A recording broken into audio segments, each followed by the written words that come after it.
guys, magandang araw po, no? Nandito po ako ngayon sa punduhan ng isda po. Kasama ko po yung aking boss, yung kinukuhanan ko ng isda. At ito nga, at mayroon tayong mga konting katanungan sa kanya.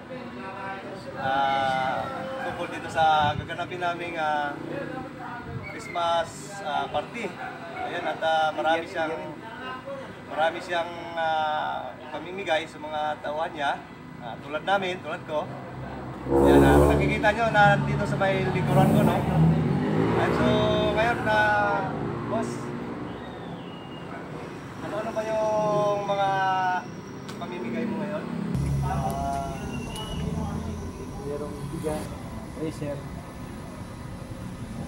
TV, stove, speaker, washing machine, saka yung mga pang retail, pang giveaway. Ang bigas mo ilang sako? Ano yan? 100 sack. 100. Totally, hindi to Christmas party, year-end party ito. Year-end party. Kasi sa religion namin, wala po kami Christmas. Although, nagsisimulate kami na kapanganakan ng aming Panginoon Kristo kasi talagang totoo naman ang pinanganak ng Panginoon Kristo. Ginagawa namin ito araw-araw. Kaya ang nilingkod namin, ay araw-araw kailangan lagi kami buti sa pagharap sa iyo. At laging totoo. Nasa mga pagkano yung halaga ng pinamili mo? Hindi natin depression yan. Lahat naman yan ay galing lahat sa Panginoon. Sa mundong ito, wala naman tayong atin. Buhay nga natin hindi sa atin. Kaya lahat yan, isa Panginoon yan. Pagkano man yan, hindi na natin sasabihin. Kasi, makatawag nito, basta yan pag-ibigay natin. Matugunan nila yung pangailangan ng kanilang pamilya. Naniniwala din sila sa atin na ang ating mga paninda ay karapat-dapat dalhin sa lansangan sapagkat ito ay sakto ang presyo. Siyempre ako, para sa akin, talagang natutuwa rin ako na napunta ko dito, na nakilala kita. Dahil napakalaking bagay sa akin, napakalaking tulong sa akin, lalo na sa aking pamilya din.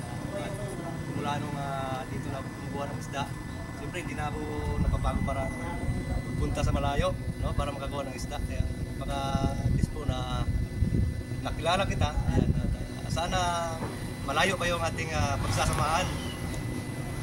At sana rin, ayan, sa lahat ng aking mga followers na makapanood nito, ayan, huwag kayo mayang isira ang video namin para mas lalo pang malaman nung karamihan ng mga tao na ito si Boss Cyber. Ayan, pwede nyo puntahan dito sa Camyas, sa kanyang punduhan. Ano yung apelido mo? Pilapisa. Ayan, Cyber Pilapisa. Ayan. Nandito lang yan sa Camyas, San Miguel. Ayan, mabilis lang siyang hanapin. So may kanto lang ng Camyas. Mga gustong magnegosyo dyan, ayan, ng isda, pwede nyo hanapin yung punduhan ng isda dito sa Camyas, kay Cyber. Para kahit pa paano,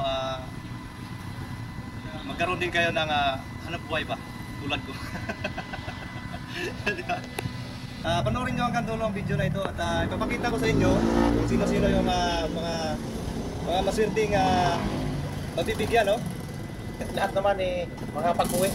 Lahat wala naging talo rito kasi lahat, kung hindi man na nakukuha yung mataas na price, meron silang isang sakong bigas na iuwi. Na yung halaga ng tawag ito, yung bigas natin, premium rice, yung pinakamagandang bigas. Hinahanapan natin ito kung saan-saan kasi wala akong makitang bagong giling. Ito yung bagong giling. Premium. Good luck! Congrats! Congrats sa'yo, boss. Sana sa sunod na taon, napakatuloy tayo magsasama. Sana lalo pang mag-ibayo yung ating mga tawag ito. Para sa sunod na taon, hindi lang ito ang ating ibigay sa ating kapwa, naghahanap buhay. Sana lalo pa dumami, mas maganda. Kasi marami tayong mapapasaya. Hindi man natin kailangan tumulong kasi ang tumutulong talaga ang Panginoon. Hindi magandang i-claim na ako ang tumutulong, hindi po. Ang Panginoon po ang tumutulong. Ginagamit lang po tayo. Parang daluyan ng pagpapala.